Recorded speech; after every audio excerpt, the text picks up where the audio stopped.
Estamos con el doctor Oscar Muriano de la Fundación Zunino, quien nos va a venir a hablar sobre el cáncer de próstata y de testículo.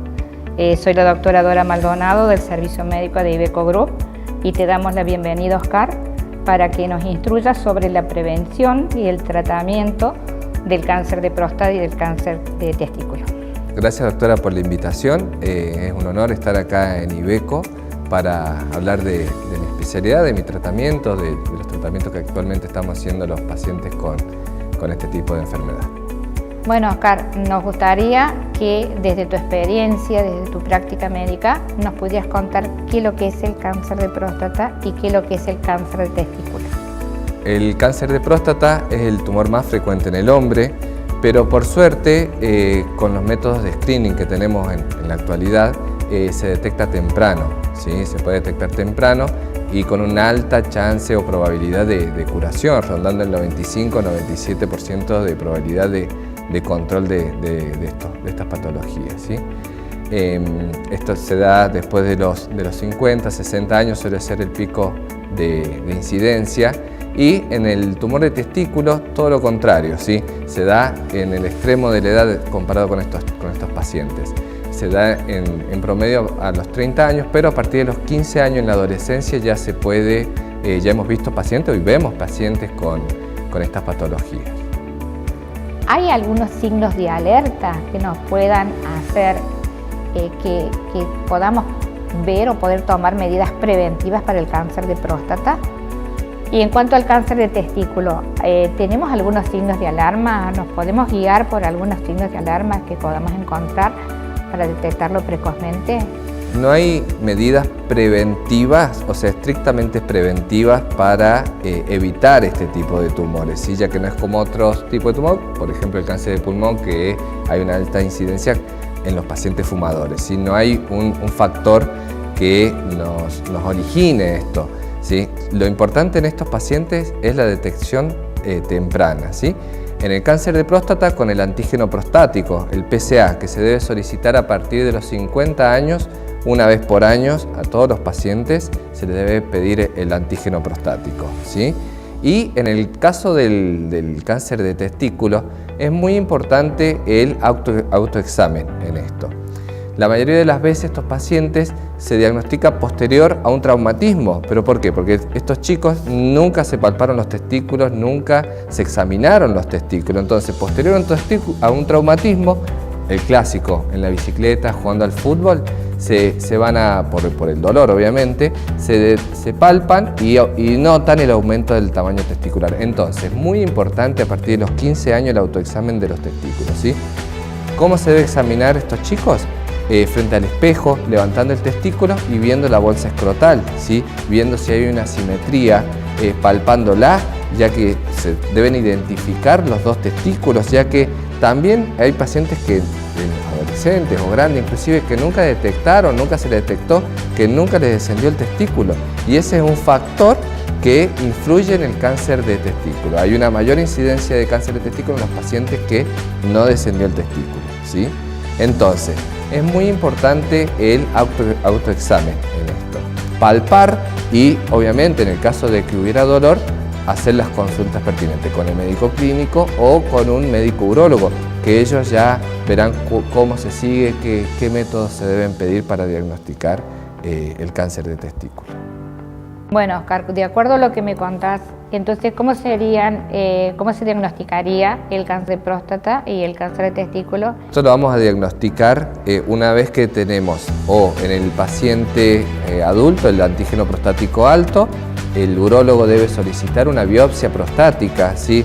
Esta biopsia se puede hacer bajo anestesia, la cual no es un tratamiento invasivo, un tratamiento ambulatorio. Esto significa que el paciente llega, se realiza la biopsia y el mismo día, en la misma mañana, se va de alta a su casa, ¿sí? Este material se analiza y esto nos hace el diagnóstico del cáncer de próstata, ¿sí?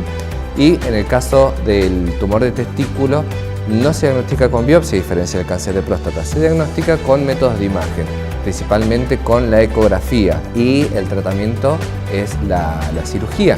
En el caso del cáncer de testículo se debe sacar, extraer el testículo y esto nos va a dar información del tipo de cáncer de testículo, porque en los tumores de testículo hay distintas variantes, depende del origen de la célula donde nazca. Esto puede ser seminomatoso, no seminomatoso, y depende de esto va a ser el tratamiento. Y en cuanto a los tratamientos, en el cáncer de próstata depende mucho del estadio, ¿sí? Volviendo un poquito más atrás, el cáncer de próstata no da síntomas, por eso voy a ser un poquito redundante con esto, pero muy importante los métodos de screening, diagnosticar con el PSA, porque cuando ya da síntomas, el cáncer literalmente en la próstata no da síntomas, ¿sí? Van a dar síntomas las metástasis principalmente óseas, que el principal metástasis es ósea en este cáncer, lo cual no quiere decir que es tarde, ¿sí? Se hacen tratamientos, hoy por suerte hay muchas nuevas líneas de tratamiento sistémico, de tratamiento de radioterapia.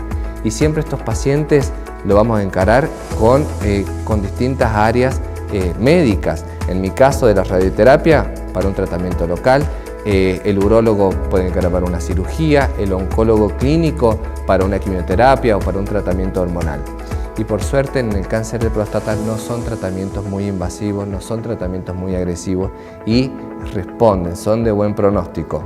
Y te reitero, el 97% se diagnostican temprano y se controlan, se curan, ¿sí? El paciente por suerte sigue su vida.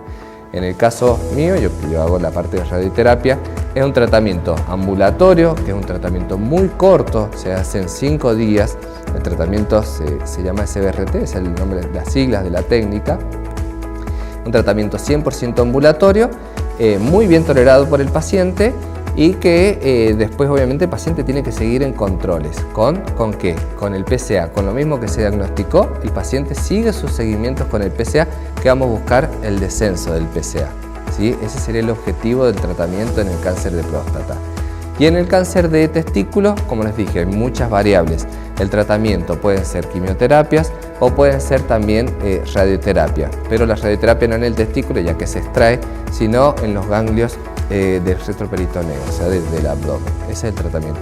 Y un tratamiento corto, y por suerte los tumores de testículos son muy radiosensibles. ¿Qué significa esto? Que con dosis baja de radioterapia responden, son respondedores y por ende tienen poca toxicidad. Traducido, se tolera muy bien el tratamiento en el cáncer de testículo. De acuerdo a esto, ¿nos podrías dar algunos consejos para poder incentivar a los hombres a que se hagan las medidas de prevención para el cáncer de próstata y de testículo? Sí, seguro. A diferencia de la mujer, que la mujer tiene muy incorporado los tratamientos preventivos. Hay que hacer muchísimo hincapié en la prevención. Una prevención temprana nos va a dar un tratamiento oportuno, ¿sí? Entonces, a diferencia me incluyo, ¿sí?, de las mujeres, no somos tan frecuentes. La mujer desde muy chiquita ya ella va a su ginecólogo. Nosotros no tenemos incorporado eso y me incluyo en esto, ¿sí? Entonces, bueno, como recomendación eso, sacarnos ese tabú, sacarnos esto de que no nos puede suceder o de que es mucho más frecuente en la mujer y no es así, ¿sí? Es el tumor más frecuente en el hombre, el cáncer de próstata, ¿sí? Y no es infrecuente el cáncer de testículo en chicos jóvenes. A partir de los 15 años ya lo empezamos a ver con un pico a los 30 años. Entonces, recomendación, el autoexamen en el testículo en los chicos jóvenes y a partir de los 50 años el PSA anual, exigírselo al médico clínico, ir al médico, hacernos el chequeo general de todo, colesterol, triglicéridos, glucemia y el PSA, el antígeno prostático. Y si hay antecedentes familiares, 10 añitos antes, a partir de los 40 años, pedir el PSA. Muchísimas gracias, Oscar, por haber venido, por habernos visitado, por habernos compartido tu experiencia como profesional, como urólogo, para habernos dado los consejos de prevención sobre el cáncer de próstata y sobre el cáncer de testículo. Y desde ya, muchísimas gracias. Y bueno, nosotros también, nuestro servicio médico, nuestro equipo está a tu disposición. Bueno, doctora, gracias a usted por invitarnos, un honor estar acá y participar y eventualmente abierto a consultas de su equipo o de gente acá de la fábrica de Iveco que me recibió muy bien.